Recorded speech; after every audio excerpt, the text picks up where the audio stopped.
Aucune nounou n'a tenu une semaine avec les jumeaux du millionnaire. Mais elle a montré la photo de son frère perdu et il est resté paralysé.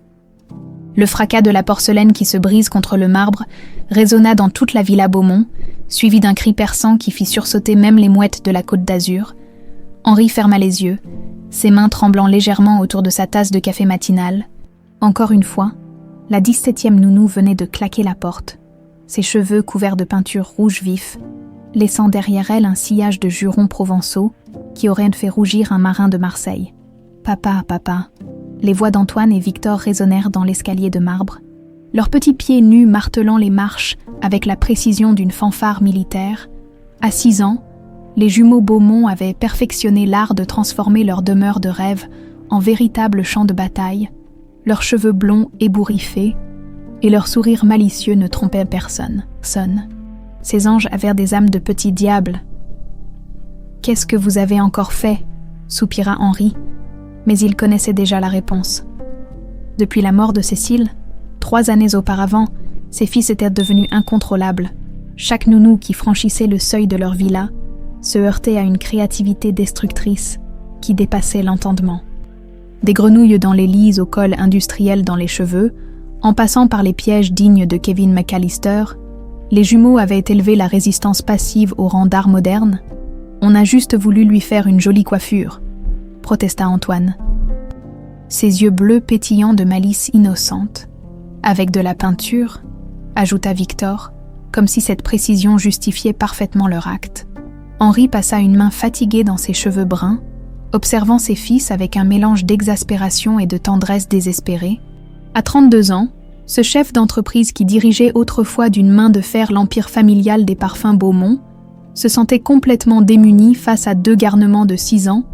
Ses costumes Armani avaient beau être impeccables, ses réunions d'affaires méthodiquement planifiées, rien ne pouvait masquer l'épuisement qui creusait ses traits. « Les garçons », commença-t-il d'une voix qu'il voulait ferme, mais qui trahissait sa lassitude. « Vous ne pouvez pas continuer comme ça. Mademoiselle Dubois était gentille avec vous. » Elle sentait le chou-fleur, répliqua Antoine avec une grimace dégoûtée. Et elle nous obligeait à manger des épinards, renchérit Victor, comme s'il s'agissait là du crime du siècle. Henri soupira de nouveau.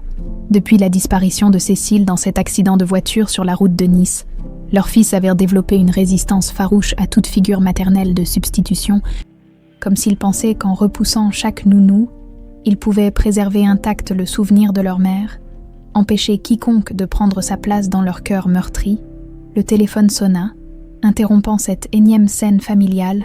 Henri décrocha d'un geste las, s'attendant aux récriminations habituelles de l'agence de placement. « Monsieur Beaumont, Madame Petit de l'agence Anges Gardiens à l'appareil, je dois vous avouer que nous n'avons plus personne à vous proposer. Mademoiselle Dubois était notre dernière candidate disponible dans la région. » Henri ferma les yeux. Sa dernière bouée de sauvetage venait de couler. « Je comprends, Madame Petit. Merci pour tout. Cependant, reprit la directrice d'agence avec une hésitation dans la voix, il y a bien cette jeune femme qui a répondu à votre annonce dans Nice Matin ce matin. Elle n'a pas de référence de famille aisée, mais envoyez-la, coupa Henri sans réfléchir. À ce stade, je suis prêt à tenter n'importe quoi. 2 heures plus tard, le carillon de la villa retentit. Henri ouvrit la porte et se figea.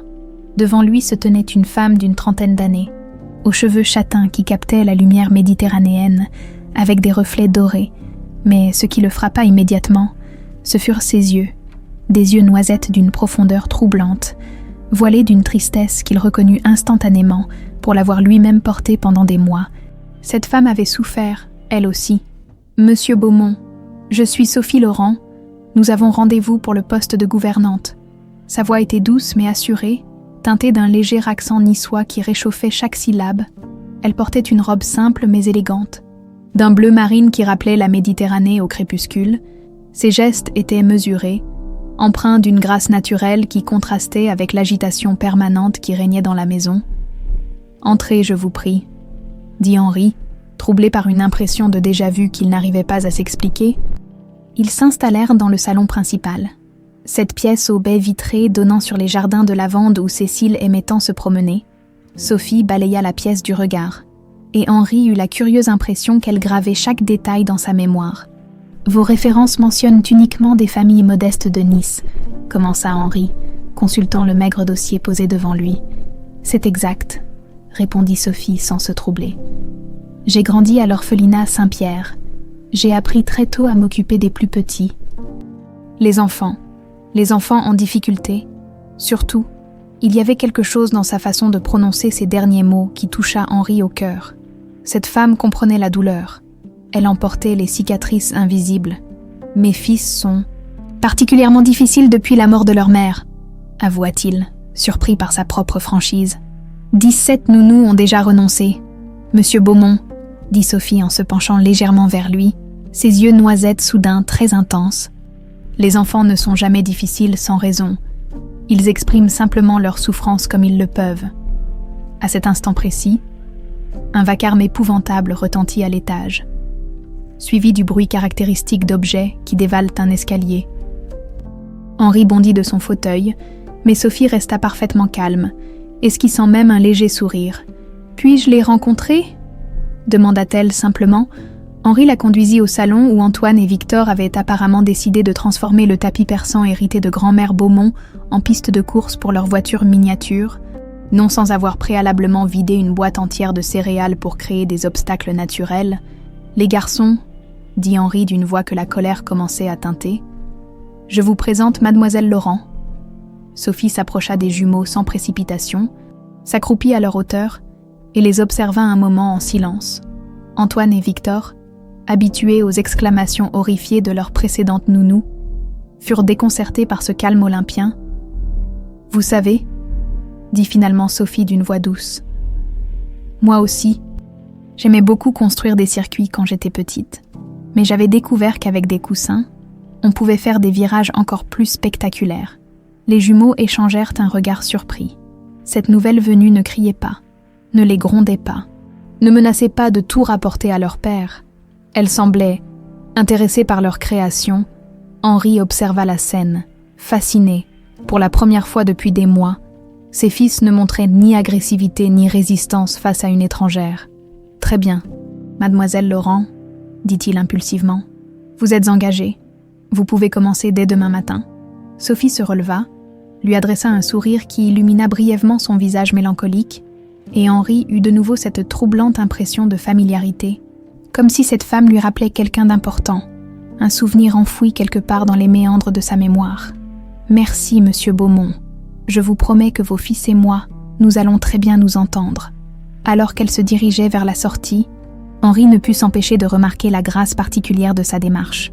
Cette façon qu'elle avait de bouger, comme si elle dansait sur une mélodie que lui seul ne pouvait entendre. Une mélodie qui lui rappelait étrangement celle que Cécile fredonnait parfois en préparant le petit déjeuner des jumeaux. La porte se referma doucement derrière Sophie Laurent, et Henri resta planté dans l'entrée, troublé par une certitude qu'il ne s'expliquait pas. Cette femme allait changer leur vie.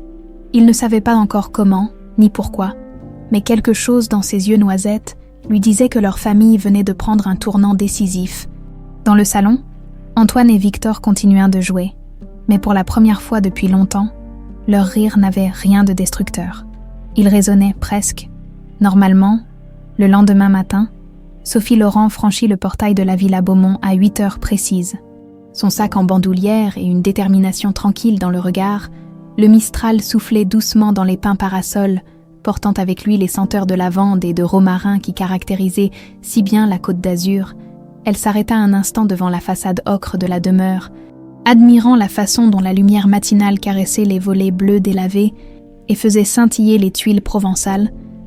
Henri l'accueillit sur le perron, une tasse de café à la main et des cernes qui trahissaient une nuit agitée. Ses cheveux bruns étaient encore ébouriffés et sa chemise blanche froissée suggérait qu'il avait dormi tout habillé dans son fauteuil de bureau. « Bonjour, mademoiselle Laurent. J'espère que vous avez bien dormi, parce que la journée risque d'être mouvementée. » Sophie lui sourit avec une sérénité qui le surprit. « Bonjour, monsieur Beaumont. Ne vous inquiétez pas pour moi. Où sont Antoine et Victor ? Encore au lit, mais ça ne va pas durer. Ils ont l'habitude de se lever vers 8h30. Et généralement, Henri fut interrompu par un vacarme assourdissant provenant de l'étage. Et voilà, ils sont debout. Les pas précipités des jumeaux résonnèrent dans l'escalier. Accompagnés de chuchotements conspirateurs qui n'auguraient rien de bon, Sophie et Henri les virent apparaître en haut des marches, Antoine tenant un seau en plastique rouge et Victor une bouteille de shampoing vide. Leurs petits visages angéliques arboraient des sourires que n'aurait pas renié le chat du Cheshire. « Tiens, tiens », murmura Sophie en croisant les bras. On dirait que ces jeunes hommes ont préparé un petit comité d'accueil. Les jumeaux descendirent lentement. Savourant visiblement l'effet de leur apparition théâtrale, ils avaient revêtu leurs pyjamas de pirates, ceux avec des têtes de mort rigolotes, comme s'ils partaient en expédition. « Bonjour, mademoiselle Sophie », lancèrent-ils en chœur avec une politesse exagérée qui ne trompait personne. « Bonjour les garçons, j'ai l'impression que vous avez quelque chose d'intéressant à me montrer. » Antoine échangea un regard complice avec son frère jumeau. Depuis 3 ans, leur technique était infaillible. Elles criaient toutes « c'est nounou » dès la première farce. Celle-ci ne ferait pas exception. « On a préparé un petit jeu », annonça Victor en brandissant le seau. « Ah oui, et quel genre de jeu ?» demanda Sophie, s'approchant d'eux avec curiosité, sans prévenir.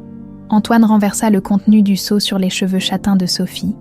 Une substance visqueuse et transparente dégoulina sur ses épaules, collant immédiatement ses mèches ensemble, de la colle à papier mélangée à du gel douche, leur dernière invention.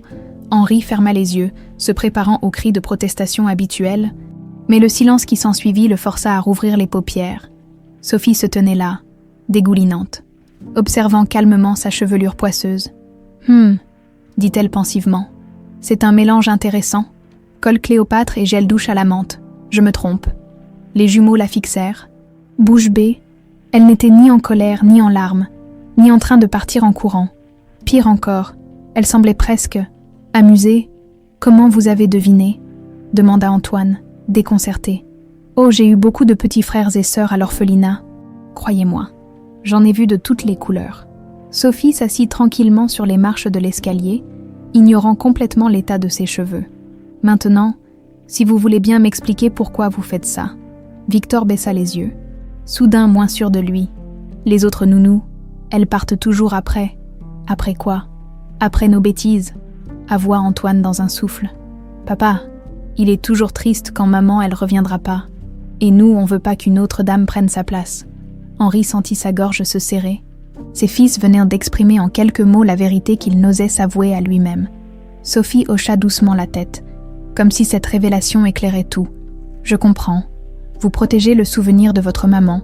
C'est très beau ce que vous faites. » Les jumeaux relevèrent la tête. Surpris, personne ne leur avait jamais dit que leur farce était belle. « Moi aussi, j'ai perdu ma famille quand j'étais petite, » continua Sophie d'une voix douce. « J'avais 5 ans quand on m'a emmenée à l'orphelinat Saint-Pierre. Au début, je cassais tout. Je criais tout le temps. Je pensais que si j'étais assez méchante, mes parents reviendraient morts me chercher. » Antoine et Victor s'assirent spontanément à côté d'elle, captivés par cette confidence inattendue. « Et qu'est-ce qui s'est passé ?» demanda Victor. « Eh bien, sœur Marie-Claire, la directrice, elle ne m'a jamais grondée. Un jour, elle s'est assise à côté de moi, exactement comme maintenant, et elle m'a dit quelque chose que je n'oublierai jamais. »« Quoi ?» demandèrent les jumeaux en chœur. Elle m'a dit « Sophie, la colère, c'est juste de l'amour qui ne sait pas comment s'exprimer. » Un silence pensif s'installa. Henri, qui écoutait depuis le hall, sentit quelque chose se dénouer dans sa poitrine.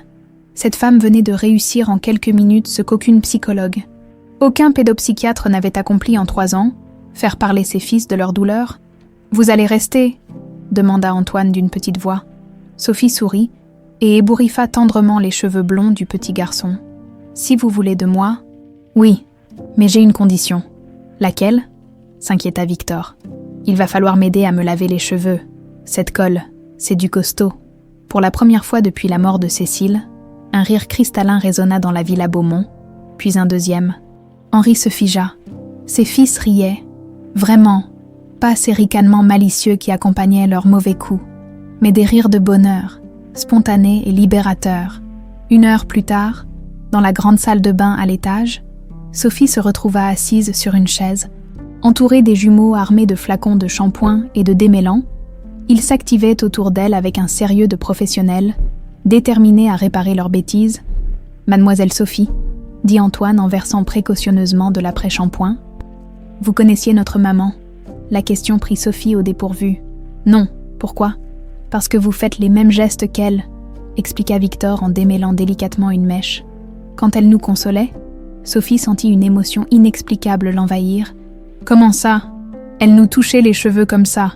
dit Antoine en imitant le geste tendre qu'elle avait eu pour lui tout à l'heure. « Et elle nous regardait avec les mêmes yeux doux.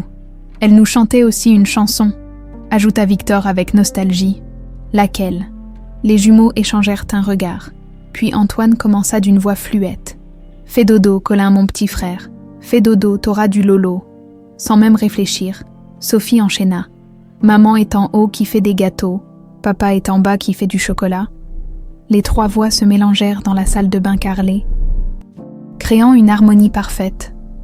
Depuis le couloir, Henri écoutait, le cœur battant, cette berceuse. C'était celle que Cécile chantait chaque soir à leur fils. Comment Sophie pouvait-elle la connaître ?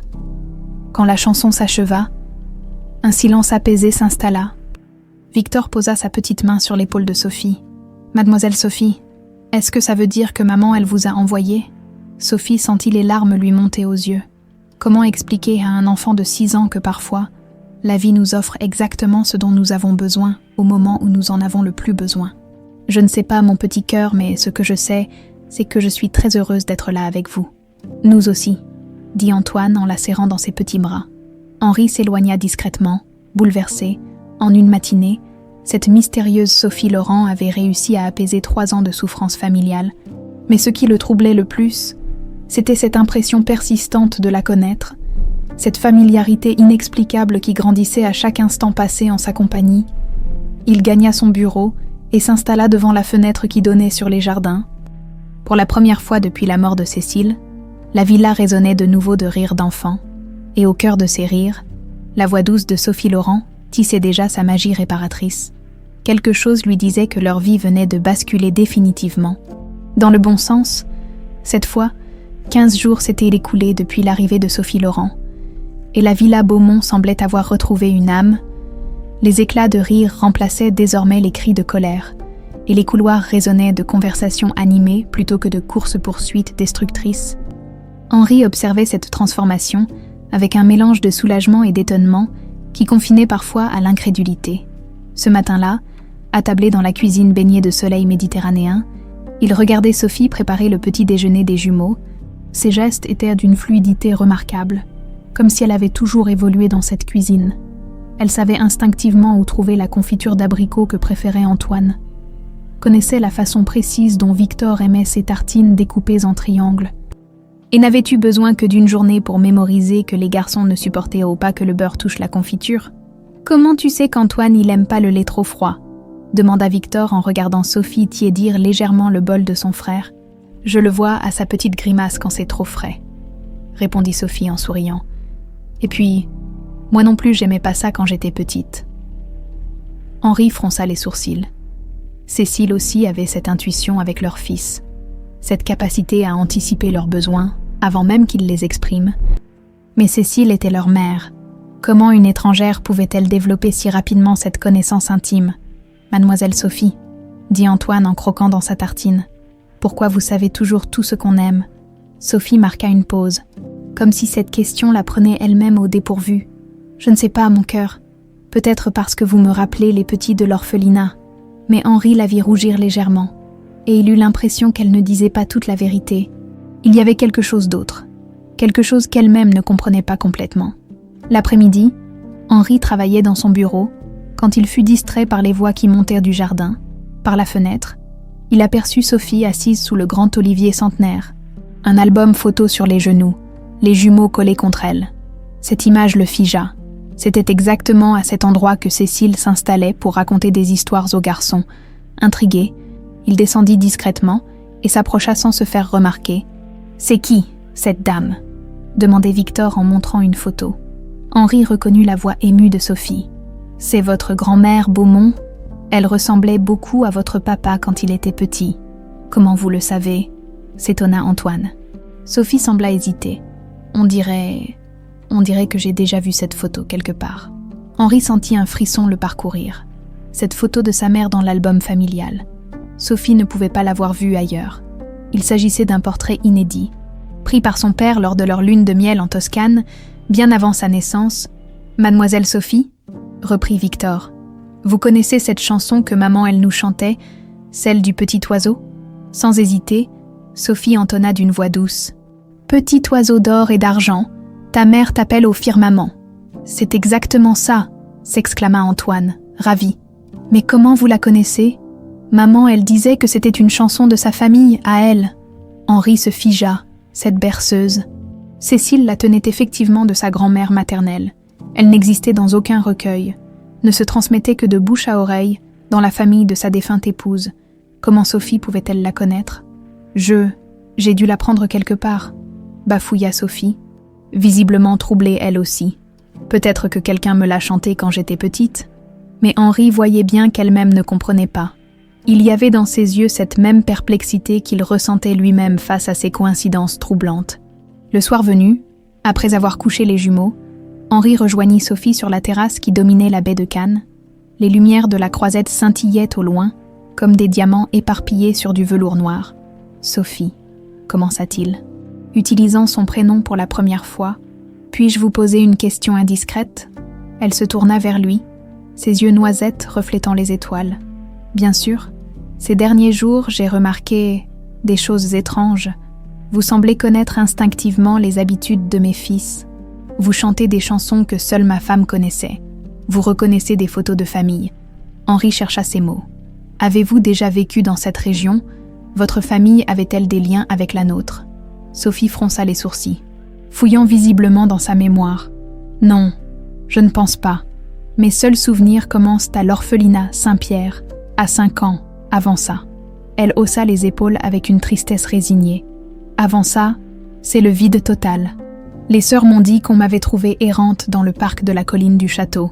À Nice, j'étais en état de choc, incapable de dire mon nom ou celui de mes parents. » Henri sentit quelque chose se serrer dans sa poitrine. Le parc de la colline du château, ce nom éveillait en lui un écho douloureux, un souvenir qu'il préférait maintenir enfoui. « Quel âge aviez-vous déjà ?»« 5 ans. Les sœurs ont estimé que c'était mon âge d'après ma dentition. » Henri calcula rapidement. Sophie avait maintenant 32 ans. Cela voulait dire qu'elle avait été trouvée il y a 27 ans, en 1987. L'année où... « Excusez-moi, » dit-il brusquement en se levant. « J'ai du travail. » Il s'enfuit vers son bureau, le cœur battant. 1997. L'année où sa sœur jumelle avait disparu dans ce même parc, lors d'une sortie familiale qui avait viré au cauchemar. Il avait 5 ans, elle aussi. Il s'appelait Henri et... Non, c'était impossible. Complètement impossible. Dans la cuisine, Marguerite, la gouvernante générale qui travaillait pour la famille depuis 15 ans, observait Sophie avec curiosité. Cette femme l'intriguait depuis son arrivée. « Dites-moi, mademoiselle Sophie, » dit-elle en rangeant la vaisselle du dîner, « vous n'êtes jamais venue ici avant d'être engagée. »« Non. Pourquoi ? » ?»« Parce que vous vous déplacez dans cette maison comme si vous la connaissiez par cœur. Hier, vous avez trouvé le placard à linge sans que personne vous l'indique. Ce matin, vous saviez où chercher le sucre en poudre. » Sophie marqua une pause, réfléchissant. « C'est vrai que j'ai l'impression de connaître cette maison, mais c'est sûrement parce qu'elle est logiquement agencée. Et puis, continua Marguerite, vous avez exactement les mêmes gestes que Madame Cécile avec les petits, cette façon de leur caresser les cheveux, de les consoler quand ils ont du chagrin. Vraiment, Sophie sembla troublée. Je fais ça instinctivement. Mademoiselle Sophie, puis-je vous montrer quelque chose ? Marguerite disparut dans l'office et revint avec un album photo supplémentaire. Elle l'ouvrit à une page précise. Regardez cette photo. C'était lors du 4e anniversaire des jumeaux, l'année dernière. Madame Cécile porte son chemisier bleu, celui avec les petites fleurs brodées. Sophie observa le cliché. Son cœur se mit à battre plus fort sans qu'elle comprenne pourquoi. Cette femme blonde aux yeux bleus, ce sourire éclatant, ses gestes tendres envers les enfants. Quelque chose en elle vibrait de reconnaissance. « Elle était très belle », murmura Sophie. « Oui, mais ce qui me frappe, c'est que vous tenez les garçons exactement de la même façon. Regardez vos mains, la position de vos bras. C'est troublant. » Sophie examina ses propres gestes sur les photos prises par Henri durant ces 15 jours. Marguerite avait raison. La ressemblance dans les attitudes était saisissante. Peut-être que, commença Sophie. Puis elle s'interrompit. Peut-être que quoi? Non, c'est idiot. Dites toujours. Peut-être que toutes les femmes qui aiment vraiment les enfants développent instinctivement les mêmes gestes protecteurs. Marguerite hocha la tête. Mais Henri, qui écoutait depuis le seuil de la cuisine, n'était pas convaincu par cette explication rationnelle. Trop de coïncidences s'accumulaient, l'âge de Sophie, le lieu où elle avait été trouvée, cette familiarité inexplicable avec leur univers familial, ces ressemblances troublantes avec Cécile. Il regagna son bureau et ouvrit le tiroir secret de son secrétaire ancien. Au fond, dans une enveloppe jaunie, se trouvait la dernière photo prise avec sa sœur jumelle, quelques heures avant sa disparition. 2 enfants de 5 ans qui se ressemblaient, comme 2 gouttes d'eau, souriant sous le soleil de Nice. La fillette sur la photo avait des cheveux châtains aux reflets dorés et des yeux noisettes pétillants de malice, exactement comme Sophie Laurent. Henri ferma les yeux, luttant contre un espoir fou qui grandissait dans sa poitrine. Après 27 ans de recherche infructueuse, après avoir remué ciel et terre pour retrouver sa sœur perdue, était-il possible que le destin la lui ramène sous la forme d'une gouvernante providentielle? Il fallait qu'il en ait le cœur net. Le samedi matin baignait la villa Beaumont d'une lumière dorée particulièrement douce. Sophie avait pris l'habitude de ces réveils paisibles, où les jumeaux venaient la chercher dans sa petite chambre d'invité pour l'entraîner dans leurs aventures quotidiennes. Ce jour-là, cependant, Antoine et Victor semblaient avoir un projet bien particulier en tête. « Mademoiselle Sophie !» s'écria Victor en faisant irruption dans sa chambre, suivi de près par son frère jumeau. « On veut vous montrer notre trésor secret. »« Votre trésor !» Sophie sourit en nouant ses cheveux châtains, en un chignon décontracté. « Et où se cache-t-il, ce fameux trésor ?»« Dans notre chambre. Mais faut promettre de garder le secret, » dit Antoine avec le sérieux solennel d'un enfant de 6 ans qui partage quelque chose d'important. « Promis », répondit Sophie en croisant solennellement le petit doigt avec chacun des garçons. Ils l'entraînèrent dans leur chambre, cette pièce spacieuse aux murs peints de bleu ciel, où trônaient 2 lits jumeaux séparés par une commode ancienne en chêne massif. Les fenêtres donnaient sur les jardins de lavande, et Sophie remarqua que la lumière matinale créait des reflets dorés sur le parquet ciré. « Alors, où est-il ce trésor ?» demanda-t-elle en s'asseyant sur le bord du lit d'Antoine. Les jumeaux échangèrent un regard complice avant de se diriger vers l'armoire normande, qui occupait tout un pan de mur. Victor grimpa sur une chaise pendant qu'Antoine faisait le guet, comme s'il craignait d'être découvert en flagrant délit. « Papa, il sait pas qu'on l'a trouvé », chuchota Victor en fouillant sur l'étagère la plus haute de l'armoire. « Trouvé quoi ?» s'enquit Sophie, intriguée par leur air mystérieux. « Ça », dit Antoine en brandissant une petite boîte en bois sculpté. Pas plus grande qu'un livre de poche, Sophie examina l'objet. C'était une boîte ancienne, en noyer sombre, ornée de motifs floraux délicatement gravés. Le vernis avait pris une patine chaude avec le temps, et les coins étaient légèrement usés, témoignant de longues années de manipulation. Elle était cachée tout au fond, derrière les couvertures d'hiver, expliqua Victor. On l'a trouvée quand on cherchait nos déguisements de pirates la semaine dernière. « Et qu'est-ce qu'il y a dedans ?» demanda Sophie. Bien que quelque chose dans son cœur lui soufflait qu'elle connaissait déjà la réponse, Antoine ouvrit précautionneusement la boîte. À l'intérieur, nichée dans un lit de velours bleu marine décoloré, se trouvait une photographie en noir et blanc. Jaunie par les années, Sophie se pencha pour mieux voir et sentit le monde basculer autour d'elle. La photo montrait 2 enfants de 5 ans environ, un garçon et une fille, qui se tenaient par la main devant ce qui ressemblait à une aire de jeu. Le petit garçon avait des cheveux bruns bouclés et des yeux clairs qui pétillaient de malice. La fillette, elle, avait des cheveux châtains aux reflets dorés qui tombaient sur ses épaules et des yeux noisettes rieurs.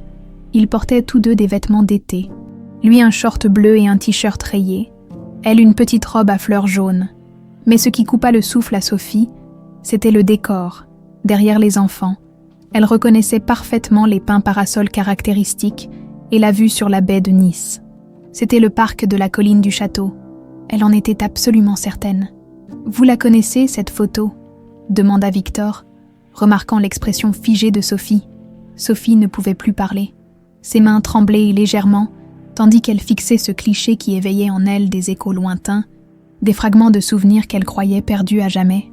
Ce petit garçon, ses yeux, cette façon de sourire. « Mademoiselle Sophie » s'inquiéta Antoine. « Ça va pas ?»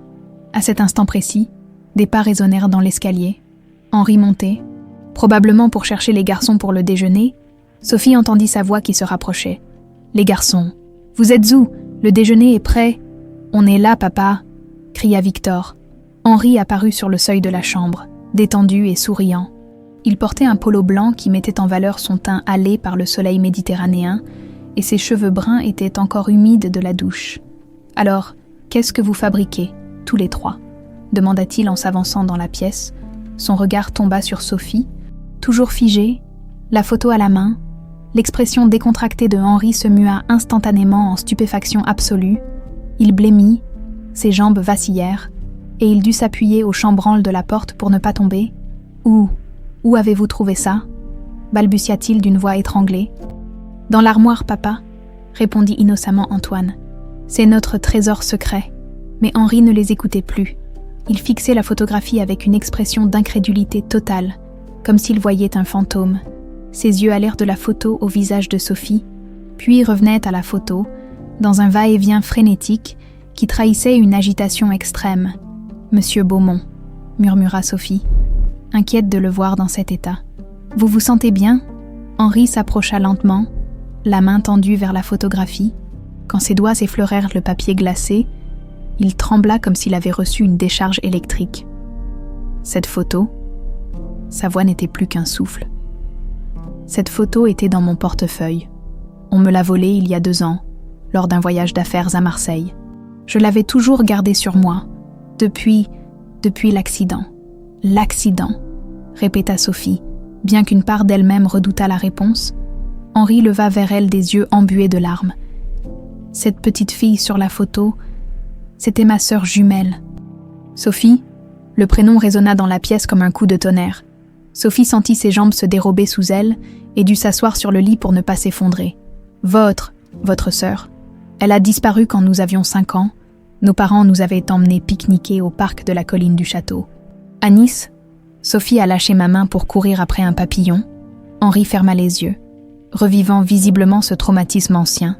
Quand je me suis retournée, elle n'était plus là. Nous l'avons cherchée pendant des heures, des jours, des années, les gendarmes, les bénévoles. Toute la région s'est mobilisée. Rien. Sophie ouvrit la bouche, mais aucun son n'en sortit. Les pièces du puzzle se mettaient en place dans son esprit avec une clarté aveuglante. Comment elle s'appelait ? Parvint-elle enfin à articuler ? Sophie Beaumont ! Henri la regardait intensément, comme s'il cherchait à percer un mystère. Elle me ressemblait énormément, mais elle avait les yeux noisettes de notre mère et des cheveux châtains aux reflets dorés. Un silence de plomb s'abattit sur la chambre. Les jumeaux, sentant que quelque chose d'important se jouait, s'étaient rapprochés instinctivement de Sophie, comme pour la protéger. Avec des gestes tremblants, Sophie ouvrit son sac à main et en sortit un petit portefeuille en cuir usé, d'un compartiment secret. Elle extirpa une photographie identique, aux bords légèrement cornés par les années. « Les sœurs de Saint-Pierre m'ont donné ça », dit-elle d'une voix à peine audible. Elles m'ont dit que c'était la seule chose que j'avais sur moi quand on m'a trouvée. Cette photo et une petite médaille de Saint-Antoine. Henri fixa la photographie que Sophie tenait d'une main tremblante. C'était exactement la même que celle trouvée par les jumeaux. Mais prise sous un angle légèrement différent, on y voyait les mêmes 2 enfants. Mais cette fois, ils regardèrent l'objectif en souriant. « Pendant 27 ans, » murmura Sophie. « J'ai eu des cauchemars. Je rêvais toujours du même petit garçon qui m'appelait par un autre nom. Un petit garçon qui me ressemblait et qui pleurait quand je partais avec des gens que je ne connaissais pas. » Henri s'agenouilla devant elle, les yeux brillants de larmes contenues. « Quel nom est-ce qu'il criait dans vos rêves ?» Sophie ferma les yeux, fouillant dans sa mémoire traumatisée. « Sophie !» Il criait. « Sophie, reviens. Mon Dieu !» souffla Henri. « Et lui ?» continua Sophie en rouvrant les yeux. « Lui, je l'appelais. » « Henri !» termina-t-il dans un souffle. Ils se regardèrent longuement, 2 adultes qui retrouvaient soudain l'enfant qu'ils avaient été.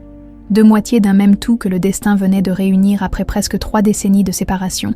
Antoine et Victor, témoins silencieux de cette révélation bouleversante, échangèrent un regard ébahi. « Ça veut dire que mademoiselle Sophie, c'est notre tante », demanda Victor d'une petite voix.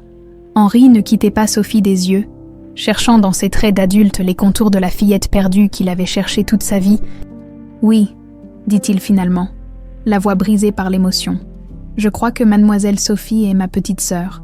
Sophie se leva lentement et s'approcha de Henri, quand elle posa sa main sur son visage, exactement comme elle l'avait fait 1000 fois dans ses rêves d'enfance. Henri fondit en larmes. « Henri » murmura-t-elle. « Mon petit frère Henri ». Ils tombèrent dans les bras l'un de l'autre, rattrapant 27 années de séparation en une seule étreinte. Et pour la première fois depuis si longtemps, la villa Beaumont résonna des pleurs de bonheur d'une famille enfin réunie. L'étreinte sembla durer une éternité et un instant à la fois.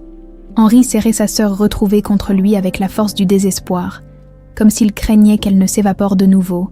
Sophie, elle, découvrait enfin la réponse à toutes ces questions qui l'avaient hantée depuis l'enfance. Ce sentiment de manque inexplicable, cette certitude qu'une partie d'elle-même était restée quelque part, attendant d'être retrouvée. Quand ils se séparèrent enfin, leurs visages étaient pas baignés de larmes, mais leurs sourires rayonnaient d'une joie pure que les mots ne pouvaient exprimer. « Mes enfants !» dit Henri en s'agenouillant devant Antoine et Victor, qui observèrent la scène avec des yeux émerveillés. « Je voudrais vous présenter officiellement votre tante Sophie, ma sœur jumelle que j'ai cherchée pendant toute ma vie. C'est pour ça qu'elle nous connaît si bien », s'exclama Antoine avec cette logique imparable des enfants. « Elle fait partie de la famille, et c'est pour ça qu'elle chante les mêmes chansons que maman », ajouta Victor en se jetant dans les bras de Sophie. Sophie les serra contre elle, comprenant enfin pourquoi elle s'était sentie si naturellement liée à ces deux petits êtres. Le sang Beaumont coulait dans leurs veines comme dans les siennes. Ils étaient sa famille, sa vraie famille. Mais comment ? Henri secoua la tête, encore sous le choc. Comment as-tu atterri ici ? Comment es-tu devenue Sophie Laurent ? Sophie s'assit sur le lit d'Antoine, les jumeaux installés de chaque côté d'elle, et Henri en face, sur la chaise du petit bureau. Pour la première fois de sa vie, elle allait pouvoir raconter son histoire à quelqu'un qui la comprendrait vraiment. Après l'accident, je ne me souviens de rien pendant plusieurs jours. Les sœurs m'ont raconté qu'un couple de promeneurs m'avait trouvé 3 jours plus tard, prostré près de la fontaine du parc, complètement désorienté. J'étais en état de choc, incapable de prononcer un mot cohérent. Henri écoutait religieusement, reconstituant mentalement ces journées d'angoisse, où toute la famille avait remué ciel et terre. Pendant des semaines, j'ai refusé de parler. La seule chose que j'arrivais à dire, c'était « Sophie ». Encore et encore. Les sœurs ont pensé que c'était mon prénom. Elle sourit tristement. En réalité, je t'appelais. Je répétais ton nom parce que je ne comprenais pas pourquoi tu n'étais plus là. Mon Dieu, murmura Henri, la culpabilité lui déchirant le cœur. Pendant que nous te cherchions partout, tu m'appelais. Quant à Laurent, continua Sophie, c'est le nom de famille de la première famille d'accueil où les services sociaux m'ont placé. Monsieur et Madame Laurent étaient des gens merveilleux, mais quand ils ont vu que je ne récupérais pas mes souvenirs, ils ont préféré me rendre à l'orphelinat. Ils avaient peur de ne pas savoir comment m'aider. Henri ferma les yeux, imaginant sa petite sœur ballottée d'une famille à l'autre, cherchant des visages familiers qui ne venaient jamais. Les sœurs de Saint-Pierre ont été formidables avec moi, reprit Sophie d'une voix plus douce. Sœur Marie-Claire surtout. Elle m'a appris à lire, à écrire. Elle m'a donné l'amour d'une mère, mais elle n'a jamais pu combler ce vide que je ressentais ici. Elle posa la main sur son cœur. Cette impression qu'il me manquait une moitié de moi-même. Tante Sophie, dit Victor en prenant sa main. Pourquoi vous vous souvenez pas de papa ? Sophie caressa tendrement les cheveux blonds du petit garçon. Le médecin de l'orphelinat a expliqué aux sœurs que mon cerveau avait effacé tout ce qui s'était passé avant l'accident. C'était sa façon de me protéger d'une souffrance trop grande. Mais les rêves, demanda Henri. Tu disais que tu rêvais de moi ? Oui, toujours. Un petit garçon aux cheveux bruns bouclés qui me tendait la main. Parfois, nous courions ensemble dans un jardin plein de lavande. Elle regarda par la fenêtre vers les jardins de la villa, exactement comme celui-ci, d'ailleurs. Henri suivit son regard et frissonna. Leurs parents possédaient effectivement une propriété avec des jardins de lavande, pas loin de Nice. Sophie avait conservé ces images dans sa mémoire profonde. Dans mes rêves, tu me montrais toujours quelque chose dans le ciel. Des étoiles, je crois. Henri sursauta. La grande ours. Tu adorais que je te montre la grande ours. Tu disais que c'était notre constellation à nous deux. C'est vrai. Les yeux de Sophie s'emplirent de nouvelles larmes. J'ai toujours eu une fascination inexplicable pour cette constellation. Ils restèrent silencieux un moment, chacun assimilant l'ampleur de cette découverte. 27 ans de séparation. Et voilà qu'ils se retrouvaient dans les circonstances les plus inattendues qui soient. « Sophie, » dit Henri en prenant les mains de sa sœur, « il faut que tu saches. Nos parents sont morts dans un accident de voiture 5 ans après ta disparition. Le chagrin les avait rongés. Papa n'a jamais cessé de te chercher, même quand les gendarmes avaient abandonné. Maman !» Sa voix se brisa. Sophie pressa ses mains pour l'encourager à continuer. Maman est tombée dans une dépression profonde. Elle passait ses journées au parc, à l'endroit où tu avais disparu, espérant que tu reviendrais, le soir de l'accident. Il revenait justement de Nice. Papa avait eu un nouveau témoignage, quelqu'un qui pensait t'avoir vu. Sophie porta la main à sa bouche, bouleversée. « Ils sont morts à cause de moi ?»« Non », protesta fermement Henri. « Ils sont morts parce qu'ils t'aimaient, parce que nous t'aimions tous tellement que nous ne pouvions pas accepter de t'avoir perdu. » Antoine et Victor, sentant la gravité du moment, se serrèrent encore plus fort contre leur tante nouvellement découverte. « Et toi ?» demanda doucement Sophie. « Comment as-tu survécu à tout ça ?» Henri sourit amèrement. « J'ai grandi trop vite, à 10 ans. J'étais déjà responsable de moi-même. Nos grands-parents paternels m'ont recueilli, mais ils étaient âgés, dépassés par les événements. J'ai mis toute mon énergie dans les études. Puis dans l'entreprise familiale, je me disais que si je devenais quelqu'un d'important, j'aurais plus de moyens pour te retrouver. Tu ne t'es jamais arrêté de me chercher. Jamais. Même après mon mariage avec Cécile. Même après la naissance des jumeaux. J'ai engagé des détectives privés, j'ai fait appel à des médiums, j'ai écumé tous les orphelinats du sud de la France. Il eut un rire sans joie. Ironiquement, Saint-Pierre était sur ma liste, mais quand j'ai appelé il y a 5 ans, on m'a dit qu'aucune Sophie Beaumont n'y avait séjourné. Parce que j'étais Sophie Laurent, murmura Sophie, comprenant la cruelle ironie du destin. Exactement. Un nouveau silence s'installa, chargé d'émotions et de regrets pour toutes ces années perdues. Papa, dit soudain Antoine, ça veut dire que tante Sophie va rester avec nous maintenant. Henri regarda sa sœur avec espoir. Sophie, je sais que c'est beaucoup à encaisser d'un coup. Tu as ta vie, ton travail, tes habitudes. Mais si tu voulais... Oui, l'interrompit Sophie sans hésiter.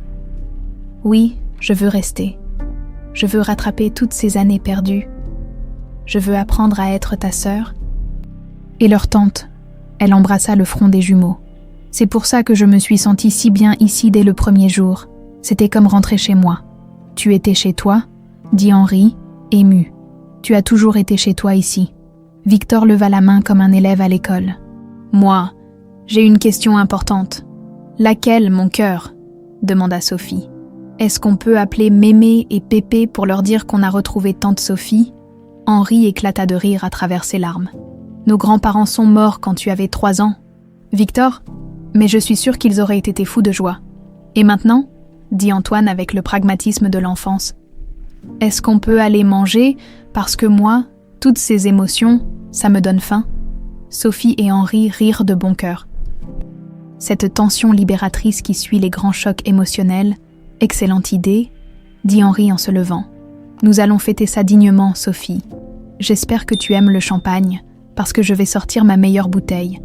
Alors qu'ils descendaient tous ensemble vers la cuisine, Sophie se retourna une dernière fois vers la chambre des jumeaux où tout avait commencé, sur le lit d'Antoine. La petite boîte en noyer était restée ouverte, révélant les 2 photographies qui avaient changé le cours de leur existence. 2 images identiques d'un bonheur perdu qui, contre toute attente, venaient de leur être rendues au centuple. La famille Beaumont était enfin réunie. Les jours qui suivirent cette révélation bouleversante transformèrent la Villa Beaumont en un véritable laboratoire de reconstruction familiale.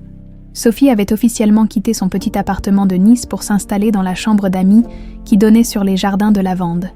Mais Henri avait déjà fait appeler un architecte pour discuter de l'aménagement d'une suite permanente à l'étage. « Tu es chez toi ici », avait-il insisté le premier soir, alors qu'ils dînaient tous ensemble sur la terrasse face à la Méditerranée.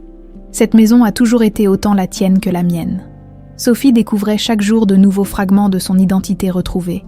Marguerite, la gouvernante, s'était empressée de sortir tous les albums photos de famille, et Sophie passait des heures à reconstituer son histoire personnelle à travers ces images jaunies. « Regardez, mademoiselle Sophie, lui disait Marguerite en tournant les pages d'un vieil album de cuir. « Ici, c'est vous et monsieur Henri lors du baptême de votre cousin Marc.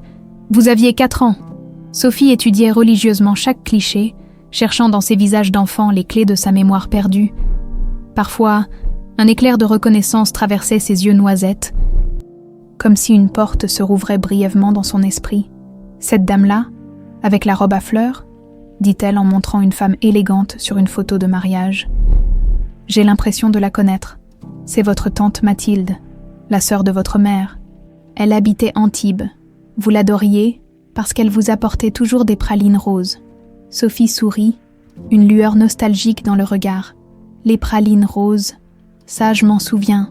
Enfin, je me souviens que j'ai toujours eu un faible pour les pralines roses sans savoir pourquoi. » Henri, qui assistait à ces séances de redécouverte, était chaque fois ému par ces petits miracles de la mémoire. Sa sœur retrouvait peu à peu les pièces de son puzzle personnel et lui-même redécouvrait leur enfance commune à travers son regard d'adulte. « Tu te souviens de notre cabane dans le Grand Chêne ?» lui demanda-t-il un matin, alors qu'ils prenaient le café sur la terrasse, pendant que les jumeaux jouaient dans le jardin. Sophie ferma les yeux, fouillant dans sa mémoire. Une cabane, avec une corde pour y monter.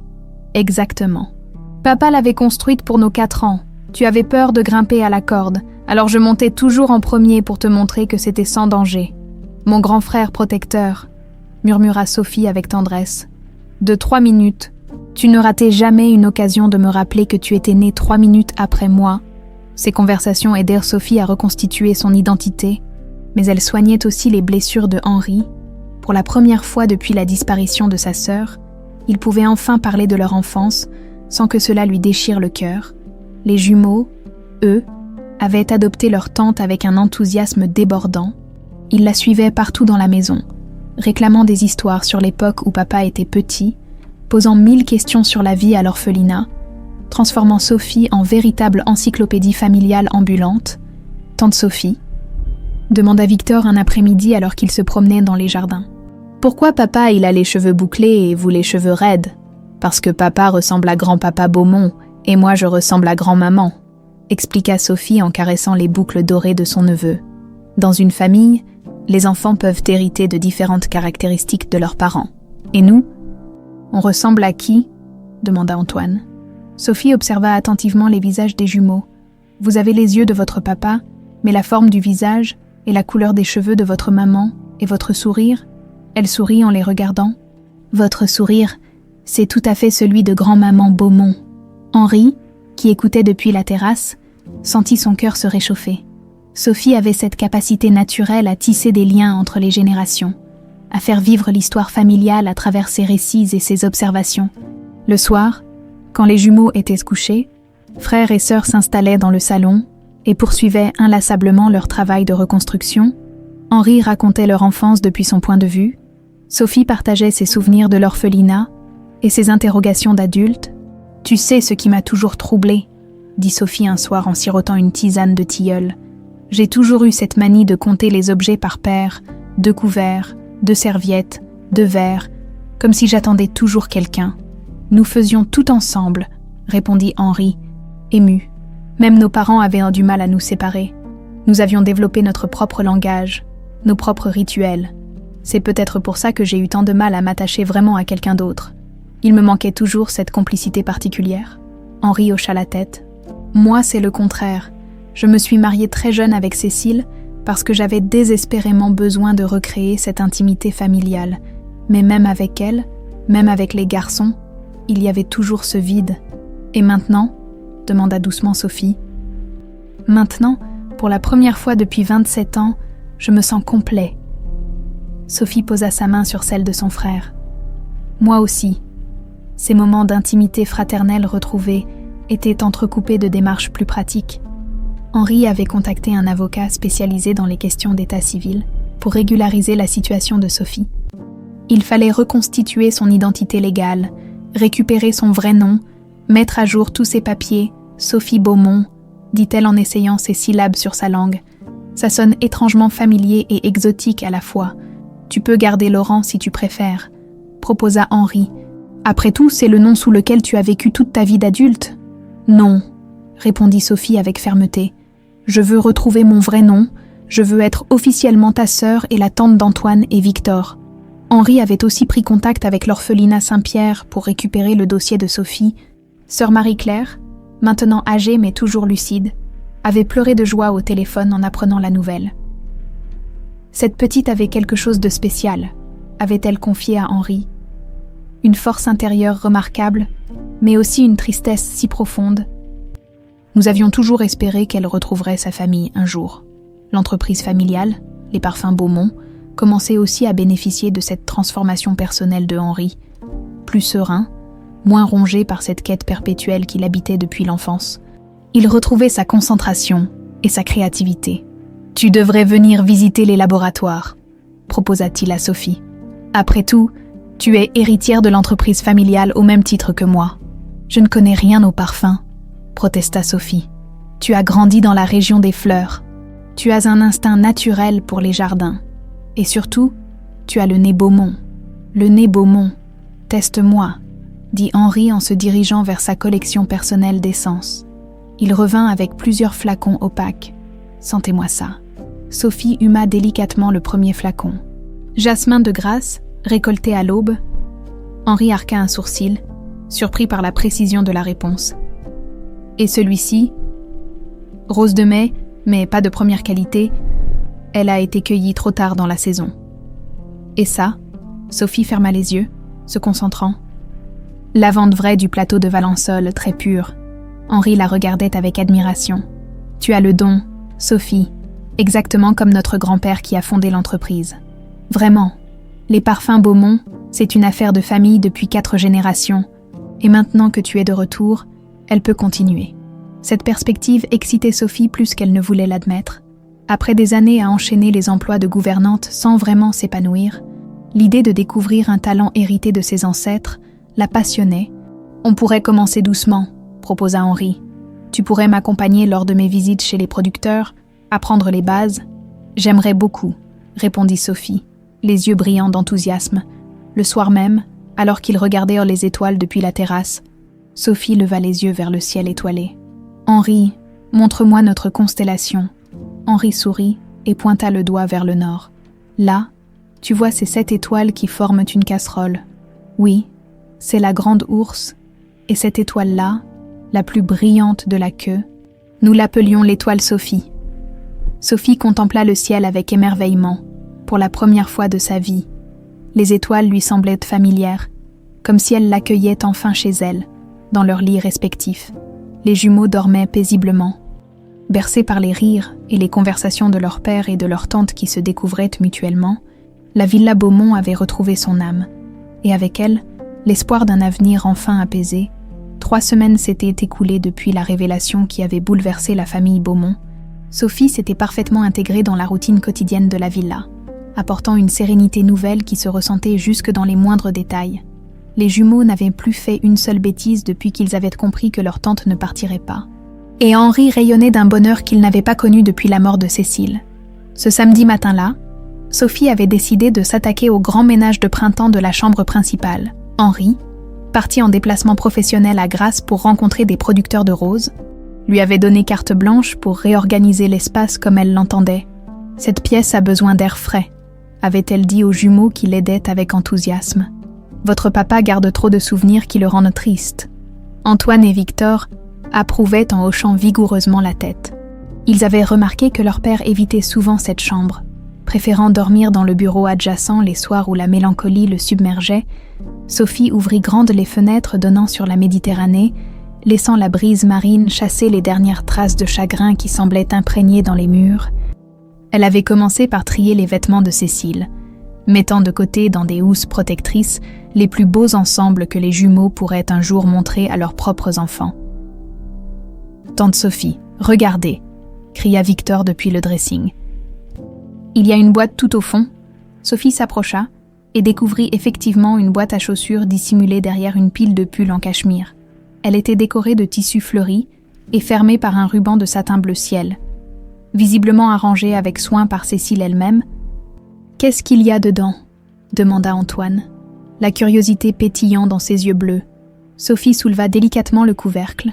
À l'intérieur, Elle découvrit un assortiment hétéroclite d'objets personnels, quelques bijoux de fantaisie, des lettres d'amour de Henri datant de leur fiançailles, des photos des jumeaux bébés, et au fond, un carnet à la couverture de cuir bordeaux fermé par un petit cadenas doré. « C'est le journal intime de maman », s'exclama Victor en reconnaissant l'objet. Sophie hésita. Fouiller dans les pensées les plus intimes de sa belle-sœur décédée lui semblait indiscret, presque irrespectueux. Mais quelque chose dans la façon dont ce carnet était soigneusement caché lui disait qu'il contenait peut-être des informations importantes. « Les garçons, vous savez où votre papa range les petites clés ?» Antoine courut vers la commode et revint avec un petit coffret en bois contenant diverses clés de la maison. Au troisième essai, le cadenas s'ouvrit avec un déclic satisfaisant. Sophie ouvrit le journal au hasard et reconnut immédiatement l'écriture fine et élégante de Cécile. Les premières pages qu'elle parcourut dataient de l'époque de leur mariage, débordant d'amour et de projets d'avenir, mais à mesure qu'elle avançait dans le carnet, le ton changeait subtilement. « 15 mars 2019 », lut-elle silencieusement. « Henri a encore fait ce rêve où il appelle sa sœur. Cela fait 10 ans que nous sommes mariés, et pas une semaine ne passe sans qu'il évoque Sophie. J'aimerais tant pouvoir l'aider à faire son deuil définitivement. » Sophie sentit sa gorge se serrer. Elle n'avait jamais réalisé à quel point sa disparition avait continué de hanter Henri, même dans son bonheur conjugal. 20 juin 2020, continuait une autre entrée. Les jumeaux ont 3 ans aujourd'hui. Henri leur a montré la photo de sa sœur perdue et leur a expliqué qu'ils avaient une tante quelque part dans le monde. Je vois dans ses yeux qu'il n'a jamais abandonné l'espoir de la retrouver. Parfois, je me demande si je ne suis pas simplement un substitut au bonheur qu'il a perdu.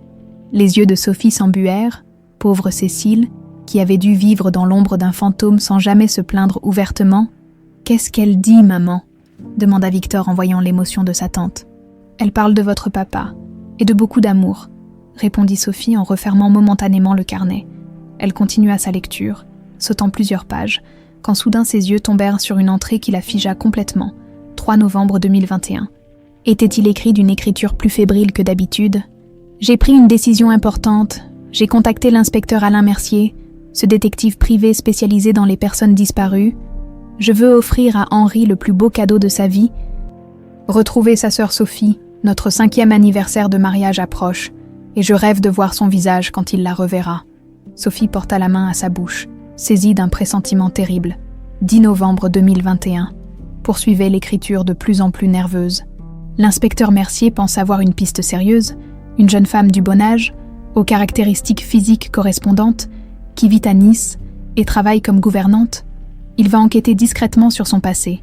J'ai hâte et peur à la fois. Et si c'était vraiment elle ? Les mains de Sophie tremblaient maintenant en tournant les pages. Les dernières entrées du journal étaient datées de décembre 2021, quelques jours seulement avant l'accident fatal. 15 décembre 2021, lut-elle dans un souffle. C'est confirmé. L'inspecteur Mercier a vérifié les registres de l'orphelinat Saint-Pierre. Sophie Laurent, née vers 1992, trouvée au parc de la colline du Château en 1997. Tous les éléments concordent. C'est elle, c'est la sœur de Henri. Mon cœur bat si fort que j'ai peur qu'il l'entende depuis son bureau. Sophie dut s'asseoir sur le lit, les jambes coupées par l'émotion. Cécile savait. Elle avait découvert son identité et préparé leur retrouvailles. 18 décembre 2021. Continuait la dernière entrée, griffonnée à la hâte.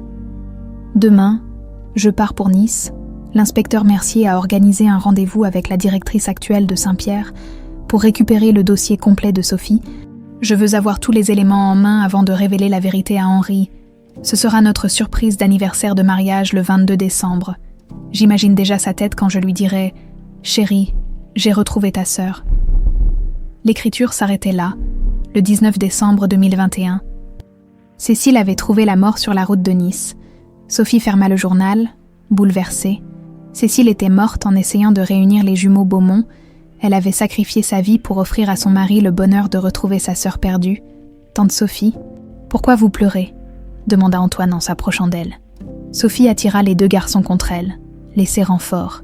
Comment leur expliquer que leur mère était décédée en accomplissant le plus bel acte d'amour qui soit ? « Je pleure parce que votre maman était une femme extraordinaire, » dit-elle simplement. « Elle vous aimait tellement, votre papa et vous. »« On le sait, » répondit Victor avec la sagesse de ses 6 ans. « Mais maintenant, Elle nous a envoyé vous. Sophie sourit à travers ses larmes. Oui, mon cœur, d'une certaine façon, c'est exactement ce qui s'est passé. Le bruit de la voiture de Henri dans l'allée interrompit ce moment d'émotion. Sophie glissa rapidement le journal dans sa poche, se demandant comment elle allait annoncer cette découverte capitale à son frère. Henri monta les escaliers en sifflotant, visiblement de bonne humeur après sa journée de travail. « Alors, cette grande réorganisation ?» demanda-t-il en entrant dans la chambre. Il s'arrêta net en voyant le visage de Sophie, marqué par l'émotion et les traces de larmes. « Sophie, qu'est-ce qui se passe ?» Elle sortit doucement le journal de sa poche. « Henri, j'ai trouvé quelque chose que tu dois absolument lire. Quelque chose qui va changer ta perception de ce qui nous est arrivé. » Henri prit le carnet, reconnaissant immédiatement l'écriture de sa défunte épouse. Quand Sophie lui indiqua les passages à lire, son visage pâlit progressivement. Quand il arriva à la dernière entrée, il tomba assis sur le lit, complètement assommé par la révélation. « Elle savait, » murmura-t-il. « Cécile savait qui tu étais. Elle est morte en essayant de nous réunir. »« Oui, » confirma Sophie en s'asseyant à côté de lui. « Elle t'aimait assez pour risquer sa vie pour ton bonheur. » Henri ferma les yeux, submergé par un mélange de gratitude. De chagrin et de culpabilité, sa femme était morte pour lui offrir le plus beau des cadeaux, et il n'en avait rien su. « Papa, maman, elle est un ange maintenant ?» demanda Antoine avec cette logique enfantine qui va droit au cœur. Henri ouvrit les bras et serra ses fils et sa sœur contre lui. « Oui, mon bonhomme. Maman est notre ange gardien, et grâce à elle, notre famille est enfin au complet. » Dans le silence de la chambre baignée de soleil couchant, ils comprirent tous que Cécile n'était pas vraiment partie. Son amour continuait de veiller sur eux.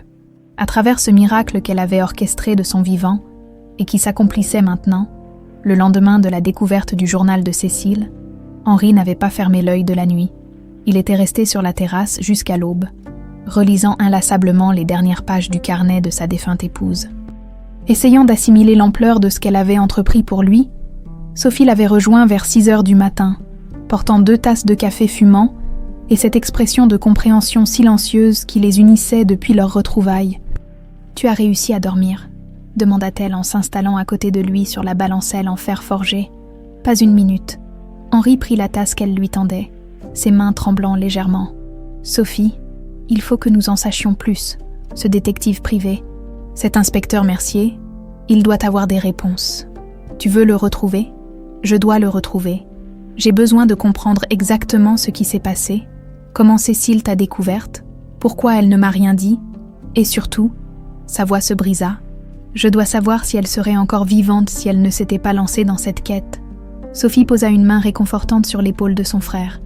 « Henri, tu ne peux pas te reprocher les choix de Cécile. Elle a agi par amour. Justement, si j'avais été capable de faire mon deuil de ta disparition, si j'avais arrêté de te chercher obsessionnellement, elle n'aurait jamais eu l'idée de... » Il s'interrompit, incapable de terminer sa phrase. Un bruit de pas léger dans l'escalier leur indiqua que les jumeaux s'étaient réveillés. Antoine et Victor apparurent en pyjama, les cheveux ébouriffés et les yeux encore gonflés de sommeil. « Papa, pourquoi tu pleures ?» demanda Victor en grimpant spontanément sur les genoux de son père. Henri essuya rapidement ses yeux. « Je ne pleure pas. Mon bonhomme, je réfléchis juste à maman.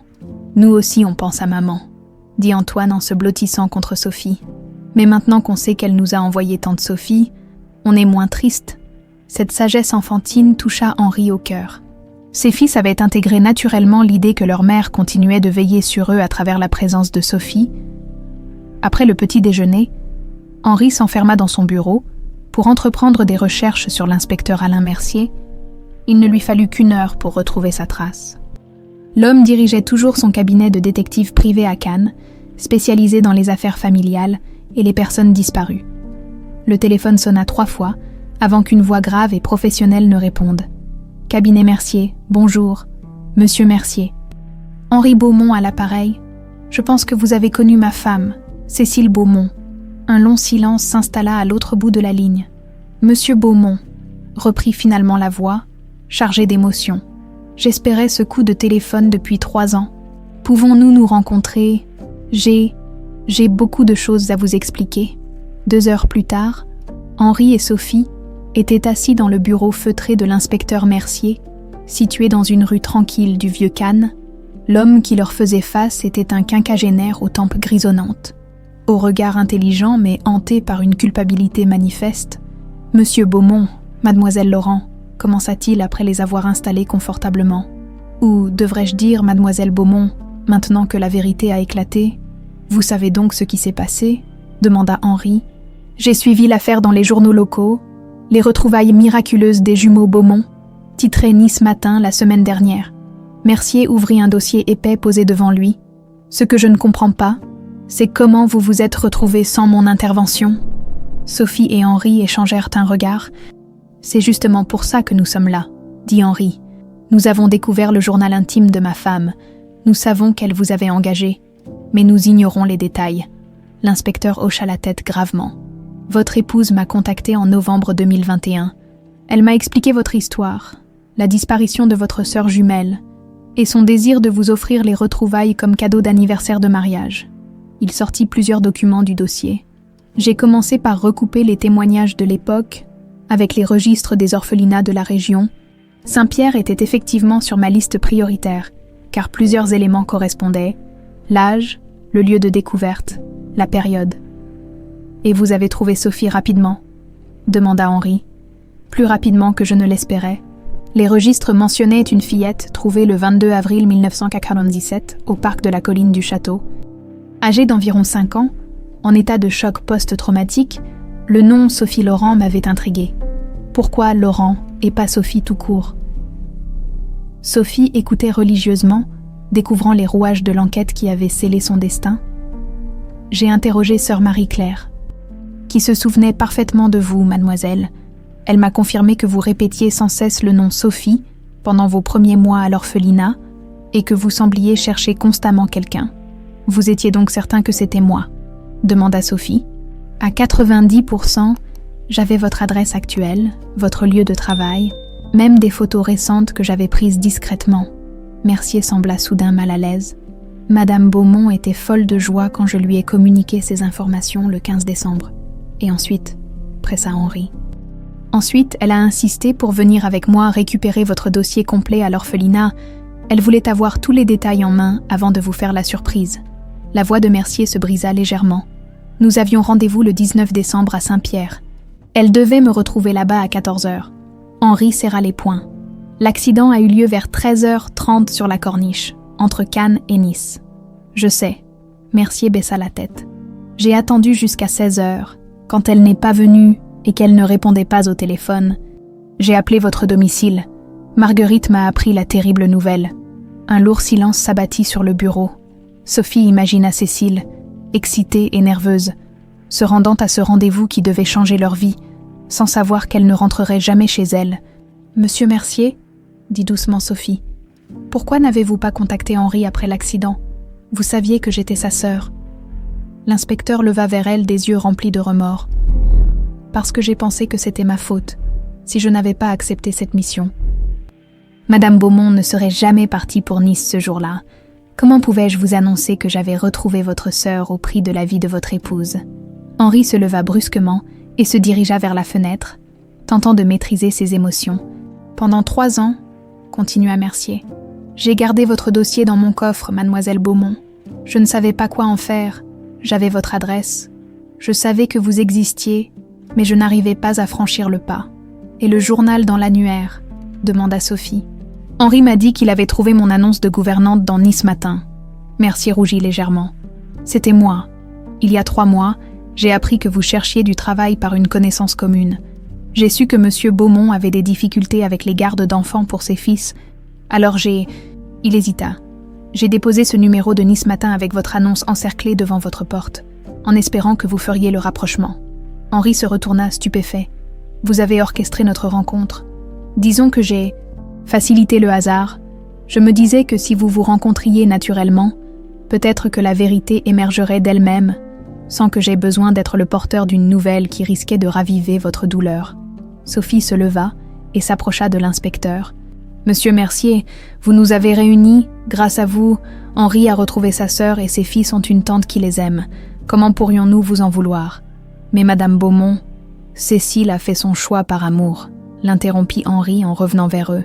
Elle seule est responsable de sa décision, et grâce à ce qu'elle a entrepris, grâce à votre travail, ma famille est enfin complète.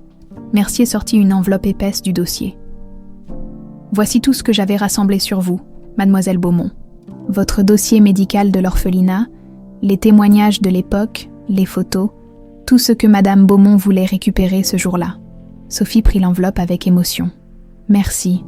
Merci de ne pas avoir abandonné, même après l'accident. Il y a autre chose, dit Mercier en ouvrant un tiroir de son bureau. Il en sortit une petite boîte en velours noir. Madame Beaumont avait prévu un cadeau pour célébrer vos retrouvailles. Elle me l'avait confié pour que je vous l'offre en son nom quand tout serait révélé. Sophie ouvrit la boîte et découvrit une chaîne en or blanc au bout de laquelle pendait une médaille gravée. D'un côté, on pouvait lire « Sophie Beaumont » et de l'autre, « Retrouvée le 22 décembre 2021, avec tout l'amour de Cécile ». Les larmes coulaient maintenant librement sur les joues de Sophie. Cécile avait pensé à tout, même au symbole qui marquerait officiellement son retour dans la famille. Henri passa le collier autour du cou de sa sœur, ses propres yeux embués. « Bienvenue chez toi, Sophie Beaumont ». En sortant du bureau de l'inspecteur Mercier, frère et sœur se sentaient enfin libérés du poids du mystère. Ils comprenaient maintenant que leur réunion n'était pas le fruit du hasard, mais l'aboutissement d'un plan d'amour orchestré par Cécile et mené à bien par un homme rongé par la culpabilité, mais guidé par la compassion. Cécile n'était peut-être plus là pour voir le résultat de ses efforts, mais son esprit veillait sur cette famille reconstituée qu'elle avait tant voulu créer. De retour à la Villa Beaumont, Henri et Sophie trouvèrent les jumeaux en train de jouer paisiblement dans le jardin, sous la surveillance bienveillante de Marguerite. Cette scène de normalité domestique contrastait étrangement avec les révélations bouleversantes qu'ils venèrent de vivre chez l'inspecteur Mercier. « Papa, tante Sophie !» crièrent Antoine et Victor en se précipitant vers eux. « Marguerite nous a fait des crêpes. »« C'est formidable, mes bonhommes !» répondit Henri en les soulevant dans ses bras. Mais Sophie remarqua que son sourire ne parvenait pas à masquer la mélancolie qui assombrissait son regard.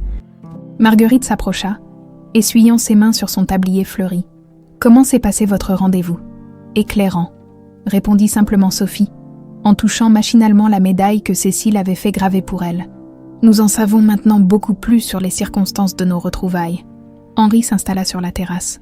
Les jumeaux collaient contre lui, mais Sophie voyait bien qu'il luttait contre des émotions contradictoires. La vérité sur les efforts de Cécile le libérait d'un côté, mais l'accablait d'un sentiment de culpabilité renouvelé de l'autre. « Henri, » dit-elle doucement, en s'asseyant en face de lui. « Tu rumines. Comment pourrais-je ne pas ruminer ?» explosa-t-il soudain, faisant sursauter les enfants. « Cécile est morte à cause de moi, à cause de mon incapacité à accepter ta disparition. Si j'avais été un mari normal, si j'avais réussi à tourner la page. »« Papa, pourquoi tu cries ?» demanda Victor, inquiet. Sophie fit signe aux jumeaux de venir près d'elle pendant que leur père se calmait. « Votre papa est triste parce qu'il pense à maman, mais il faut que nous l'aidions à comprendre quelque chose d'important. » Elle se tourna vers Henri, choisissant soigneusement ses mots. « Mon cher frère, tu te trompes complètement. Cécile n'est pas morte à cause de toi, mais pour toi, il y a une différence énorme. Je ne vois pas laquelle. La différence, c'est l'amour. » Sophie se leva et vint s'agenouiller devant Henri. « Cécile t'aimait assez pour accepter que ta sœur perdue fasse partie de votre couple. Au lieu d'être jalouse de ce fantôme, elle a décidé de lui donner une réalité. C'est l'acte d'amour le plus pur que je connaisse. » Henri ferma les yeux, luttant contre les larmes. Mais si elle n'avait pas entrepris ses recherches... « Henri, regarde-moi !» Sophie prit le visage de son frère entre ses mains. Cécile aurait pu simplement te demander d'oublier le passé. Elle aurait pu exiger que tu arrêtes de me chercher. Au lieu de ça, elle a choisi de t'aider à guérir cette blessure. Elle savait que tant que je resterais une disparue, tu ne serais jamais complètement heureux. Antoine se glissa entre eux. Maman, elle était très intelligente. Elle savait tout. Exactement, approuva Sophie. Ta maman était assez intelligente pour comprendre que son bonheur passait par le tien, et ton bonheur passait par mes retrouvailles. Victor hocha vigoureusement la tête. Et maintenant, papa, tu es heureux, et nous aussi. Henri attira ses trois amours contre lui. Réalisant peu à peu la justesse de leurs paroles, Cécile n'avait pas été victime de son obsession. Elle avait été l'artisan de sa guérison. Tu sais ce que je pense, reprit Sophie. Je pense que Cécile savait qu'elle nous réunirait, d'une façon ou d'une autre. Son journal le prouve. Elle était convaincue de réussir. Sa mort était un accident. Henri, un terrible accident qui n'enlève rien à la beauté de ce qu'elle a accompli. Ce soir-là, après avoir couché les jumeaux, Henri et Sophie s'installèrent dans le salon avec une bouteille de vin rouge et les albums de photos que Marguerite avait laissés sur la table basse. Pour la première fois depuis la découverte du journal, Henri semblait apaisé. « Regarde celle-ci », dit Sophie en montrant une photo de Cécile enceinte, radieuse dans une robe d'été blanche. Elle rayonnait de bonheur. C'était pendant sa grossesse des jumeaux. Elle disait qu'elle allait donner naissance à une nouvelle génération Beaumont et qu'elle espérait que tu serais là pour les voir grandir. Sophie sourit, émue. Elle pensait déjà à moi à cette époque. Toujours, pas de façon obsessionnelle, mais avec cette certitude tranquille qu'un jour, nos chemins se croiseraient de nouveau. Henri tourna la page. « Tiens, celle-ci va te plaire. » La photo montrait Cécile en train de préparer un gâteau d'anniversaire dans la cuisine. Les jumeaux de 2 ans perchés sur leur chaise haute, les mains pleines de farine. Mais ce qui frappa Sophie, c'était l'expression de Cécile, un mélange de concentration et de joie pure. Elle adorait ces moments simples, expliqua Henri. Elle disait que c'était ça, le vrai bonheur, les gestes du quotidien partagés avec ceux qu'on aime. Elle avait raison. Sophie effleura la photo du bout des doigts. « Henri, je voudrais faire quelque chose pour honorer sa mémoire. » « Quoi donc ? J'aimerais que nous allions sur sa tombe demain, avec les garçons, pour la remercier de ce qu'elle a fait pour nous. » Henri hocha la tête, ému par cette proposition. « Tu sais, je n'y suis allée qu'une seule fois depuis l'enterrement. J'avais trop mal. Maintenant, tu pourras y aller avec gratitude au lieu de culpabilité. » Le lendemain matin, toute la famille se rendit au cimetière de Cannes, où reposait Cécile, sa tombe. Située sous un grand cyprès, était ornée d'une simple stèle en marbre blanc gravée de son nom et d'une citation qu'elle avait choisie elle-même. « L'amour ne finit jamais. » Sophie avait préparé un bouquet de pivoines roses, les fleurs préférées de Cécile, tandis que les jumeaux avaient cueilli des marguerites dans le jardin de la villa. « Bonjour maman », dit Antoine, en posant solennellement ses fleurs devant la pierre tombale. « On a amené tante Sophie pour te dire merci. » Victor s'agenouilla à côté de son frère. « Maman, grâce à toi, on a retrouvé notre famille. Papa, il pleure plus tout le temps. » Henri s'approcha à son tour, les yeux embués, mais le cœur apaisé. « Cécile, ma chérie, tu as réussi. Sophie est revenue, et nos fils ont enfin la tante que tu voulais leur donner. » Sophie déposa son bouquet avec infiniment de tendresse. « Cécile, je ne vous ai jamais rencontré de votre vivant, mais je vous connais à travers l'amour que vous avez semé autour de vous. Merci d'avoir rendu mon frère heureux. Merci d'avoir donné la vie à ces 2 merveilleux petits garçons. Et surtout, merci de m'avoir ramené à ma famille. » Ils restèrent silencieux quelques minutes, chacun communiant avec ses propres pensées. Une brise légère faisait danser les feuilles du cyprès, et Sophie eut la sensation étrange mais réconfortante que Cécile était là, avec eux, bénissant cette famille réunie. « Papa, » dit Victor en se relevant, « on peut dire à maman notre secret. » « Quel secret, mon cœur ?» demanda Henri, intrigué. « Avec Antoine, on a décidé que tante Sophie, c'est notre 2e maman, pas pour remplacer notre vraie maman, mais pour s'occuper de nous avec toi. » Sophie sentit son cœur se serrer d'émotion. « Oh, mes petits amours. »« Et toi, tante Sophie, tu es d'accord ?» demanda Antoine avec l'anxiété de l'enfant qui expose son plus cher désir. Sophie s'agenouilla pour se mettre à leur hauteur. « Je serai honorée d'être votre 2e maman, et je promets de vous aimer autant que votre vraie maman vous aimait. » Henri les regarda tous les 3 enlacés et sentit quelque chose se réparer définitivement en lui, pour la première fois depuis la mort de Cécile. Il entrevoyait un avenir serein et heureux. En quittant le cimetière, Sophie se retourna une dernière fois vers la tombe. « Au revoir, Cécile. Prenez soin de nous de là-haut. » Le vent fit danser les pivoines roses, et Sophie y vit un signe d'assentiment. De retour à la villa, Henri prit une décision importante.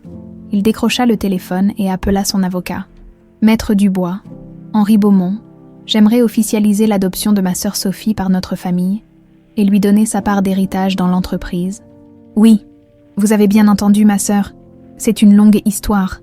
Sophie le regardait faire, touchée par ce geste qui l'a réintégré officiellement dans la lignée Beaumont. Henri, tu n'es pas obligé. Si, je suis obligée. Tu es une Beaumont. Sophie, tu mérites ta place dans notre patrimoine familial. Cette nuit-là, pour la première fois depuis des mois, Henri dormit d'un sommeil profond et réparateur. Dans la chambre voisine, Sophie contemplait les étoiles par la fenêtre, la médaille de Cécile contre son cœur. Quelque part dans le ciel, la grande ours brillait de 1000 feux, veillant sur cette famille enfin guérie et réconciliée avec son histoire. 1 an plus tard, décembre 2024, la Villa Beaumont rayonnait d'une joie que les murs n'avaient pas connue depuis bien longtemps. Marguerite s'affairait dans la cuisine, préparant le déjeuner dominical qui était devenu une tradition sacrée depuis le retour de Sophie. Les arômes de daube provençale et de tarte aux pommes embaumaient toute la maison, mêlés au parfum des bouquets de mimosa que Sophie avait disposés dans chaque pièce. « Tante Sophie, papa, venez voir !» cria Antoine depuis le jardin. Sophie leva les yeux de ses comptes. Installée dans le bureau qui avait autrefois servi uniquement à Henri, elle gérait maintenant la partie administrative des parfums Beaumont avec une efficacité qui surprenait encore son frère. En 1 an, elle avait développé un talent naturel pour les négociations avec les producteurs de fleurs et avait même créé une nouvelle gamme de parfums inspirés de ses souvenirs d'enfance retrouvés. « Qu'est-ce qu'ils ont encore inventé ?» demanda Henri en passant la tête par la porte du bureau. À 33 ans, il semblait avoir rajeuni de 10 ans. Ses cheveux avaient retrouvé leur éclat, ses yeux pétillaient de malice, et ce sourire spontané qu'il avait perdu à la mort de Cécile illuminait de nouveau son visage régulièrement. « Allons voir nos petits génies », répondit Sophie en sauvegardant son travail sur l'ordinateur. Dans le jardin, les jumeaux avaient construit une cabane dans le grand olivier centenaire, à l'exact emplacement où Sophie aimait s'asseoir pour leur raconter des histoires. Mais ce qui les rendait si fiers, c'était le panneau qu'ils avaient fabriqué et cloué sur le tronc. Maison de la famille Beaumont, papa, tante Sophie, Antoine, Victor et maman Cécile, dans le ciel. « C'est magnifique !» s'exclama Sophie, émue par cette inscription qui incluait naturellement Cécile dans leur nouvelle configuration familiale. « On a voulu que maman fasse partie de notre cabane aussi », expliqua Victor avec le sérieux de ses 7 ans. « Comme ça, elle peut venir nous voir quand elle veut. » Henri s'agenouilla devant ses fils, le cœur gonflé de fierté. Ces enfants qui étaient si malheureux 1 an auparavant rayonnaient maintenant de confiance et de joie de vivre. Leur bulletin scolaire s'était considérablement amélioré et leurs institutrices ne tarissaient pas d'éloges sur leur épanouissement. « Mes bonhommes, vous êtes les enfants les plus merveilleux du monde, » dit-il en les serrant dans ses bras. « Papa, on peut pique-niquer dans la cabane aujourd'hui ?» demanda Antoine. « Excellente idée. Je vais chercher la nappe. » Tandis que Henri organisait le déjeuner dans le jardin, Sophie reçut un appel de l'inspecteur Mercier. L'homme était devenu un ami de la famille, après les événements de l'année précédente, et il les tenait régulièrement au courant d'autres affaires de personnes disparues qu'il résolvait. « Sophie, j'ai une bonne nouvelle à vous annoncer. Vous vous souvenez de l'affaire Moreau dont je vous ai parlé le mois dernier? La petite fille disparue à Marseille. Exactement, grâce à votre témoignage sur votre propre expérience à l'orphelinat, j'ai pu orienter mes recherches différemment. Nous venons de la retrouver. Elle vit sous un autre nom à Lyon depuis 15 ans. » Sophie sourit, émue, depuis qu'elle avait retrouvé sa famille. Elle s'était mise à aider bénévolement l'inspecteur Mercier dans ses enquêtes. Son expérience personnelle s'avérait précieuse pour comprendre la psychologie des enfants perdus et les mécanismes de survie qu'ils développaient. C'est merveilleux, Alain, une famille de plus réunie. Grâce à vous, votre fondation va révolutionner notre façon de traiter ces affaires. La fondation Cécile Beaumont, créée par Sophie et Henri 6 mois auparavant, se spécialisait dans l'aide aux familles séparées et le soutien psychologique aux enfants retrouvés. Financée par les bénéfices croissants des parfums Beaumont, elle avait déjà permis plusieurs retrouvailles émouvantes. Après le déjeuner dans la cabane, alors que les jumeaux faisaient la sieste dans un hamac tendu entre 2 oliviers, Henri et Sophie s'accordèrent un moment de tranquillité sur la terrasse face à la Méditerranée. « Tu sais ce qui me frappe le plus ?» dit Henri en sirotant son café. « C'est que tout semble si naturel maintenant, comme si tu n'avais jamais été absente. » Sophie sourit en contemplant les jardins de lavande où butinèrent les abeilles. « Parfois, j'ai l'impression que ces 27 années de séparation n'étaient qu'un long rêve, ou plutôt un long cauchemar dont nous nous sommes enfin réveillés. Les garçons ne se souviennent même plus de l'époque où tu n'étais pas là. C'est normal. Pour eux, je fais partie de la famille depuis toujours. Maintenant, Henri observa sa sœur avec tendresse. Sophie avait trouvé sa place naturellement dans leur vie, apportant cette douceur maternelle qui manquait aux jumeaux sans jamais essayer de remplacer Cécile. Elle était devenue leur complice, leur confidente, leur repère affectif stable. Sophie, j'ai quelque chose à te demander. Je t'écoute. Cela fait 1 an que tu vis ici, que tu travailles avec moi, que tu élèves mes fils comme s'ils étaient les tiens. Henri marqua une pause. Est-ce que tu es heureuse? Vraiment heureuse? Sophie réfléchit un moment avant de répondre. Tu sais, Henri, pendant 27 ans, j'ai eu l'impression d'être en transit permanent, même à l'orphelinat, même dans mes différents emplois. J'avais toujours cette sensation de n'être que de passage, ici, pour la première fois de ma vie. Je me sens chez moi. Complètement. Et côté cœur, tu n'as jamais envie de rencontrer quelqu'un, de fonder ta propre famille? Sophie eut un rire léger. J'ai déjà ma famille. Henri, toi, les garçons, cette maison, l'entreprise. Mon cœur est comblé. Et puis, qui dit que je ne rencontrerai jamais personne? L'avenir nous réserve peut-être des surprises, comme il nous en a déjà réservé une magnifique. Ce soir-là, comme chaque dimanche, ils se rendirent sur la tombe de Cécile. Cette visite hebdomadaire était devenue un rituel familial apaisant, un moment où ils partageaient avec elle les événements de la semaine. « Bonsoir Cécile », dit Sophie en déposant des roses blanches sur la tombe. Cette semaine, Antoine a eu 18 sur 20 en dictée et Victor a marqué 2 buts au football. Ils grandissent si vite. Et Sophie a décroché le contrat avec les grands magasins parisiens, ajouta Henri. Notre nouvelle gamme Souvenirs d'enfance va être commercialisée dans toute la France. Les jumeaux, maintenant habitués à ces conversations avec leur mère disparue, ajoutèrent leurs propres nouvelles avec le naturel de l'enfance. « Maman, tante Sophie nous a appris à faire de la pâte à crêpes », annonça Antoine. « Et papa nous a montré la constellation Sophie dans le ciel », renchérit Victor, en repartant du cimetière. Sophie remarqua qu'Henri marchait d'un pas plus léger qu'à l'accoutumée. « Tu sembles particulièrement serein ce soir », lui dit-elle. « C'est parce que j'ai enfin compris quelque chose d'important. Cécile ne nous a pas quittés le 19 décembre 2021. Elle a simplement changé de façon de veiller sur nous. Comment ça? Réfléchis. Elle t'a trouvé. Elle a organisé notre rencontre à travers l'inspecteur Mercier. Elle nous a laissé son journal pour que nous comprenions son plan. Même morte, elle continue de prendre soin de sa famille. » Sophie hocha la tête, touchée par cette interprétation poétique de leur histoire. « Tu as raison. D'une certaine façon, Cécile est plus présente maintenant qu'elle ne l'a jamais été. » De retour à la villa, ils trouvèrent Marguerite qui préparait le thé du soir dans la cuisine. La gouvernante, témoin de toutes les transformations de cette famille, souriait en les voyant rentrer. « Alors, comment va notre chère Cécile ?» demanda-t-elle avec cette familiarité affectueuse qui la caractérisait. « Elle va très bien, » répondit Henri. « Elle veille sur nous. Ça, j'en suis sûre. Cette maison respire le bonheur depuis que mademoiselle Sophie est revenue. Madame Cécile doit être fière de son œuvre. » Plus tard dans la soirée, après avoir couché les jumeaux, Sophie et Henri s'installèrent dans le salon pour leur rituel du soir, parcourir les albums photos et se raconter des souvenirs. Mais cette fois, Henri sortit une surprise qu'il gardait secrètement depuis des semaines. « Sophie, j'ai quelque chose pour toi. » Il lui tendit un écrin en velours bordeaux. À l'intérieur, Sophie découvrit une bague en or blanc, sertie d'un saphir entouré de diamants. « Henri, qu'est-ce que c'est ?» C'était la bague de fiançailles de notre mère. Papa me l'avait donnée en me disant de la garder pour quand Sophie reviendrait. J'ai attendu notre premier anniversaire de retrouvailles pour te l'offrir. Sophie glissa la bague à son annulaire droit, émue aux larmes. Elle est magnifique. Bienvenue officiellement dans la famille Beaumont, ma petite sœur. Cette nuit-là, Sophie s'endormit en contemplant les étoiles par sa fenêtre. La grande ours brillait de 1000 feux, fidèle au rendez-vous nocturne qu'elle avait pris avec les jumeaux Beaumont tant d'années auparavant. Au matin, elle fut réveillée par les rires d'Antoine et Victor qui jouaient dans le jardin.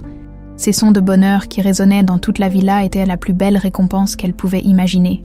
La famille Beaumont était enfin complète, guérie, réconciliée avec son passé et confiante en son avenir. Et quelque part dans le ciel provençal, Cécile souriait, heureuse d'avoir réussi le plus beau cadeau d'amour qui soit. Réunir pour l'éternité ceux qui s'aimaient,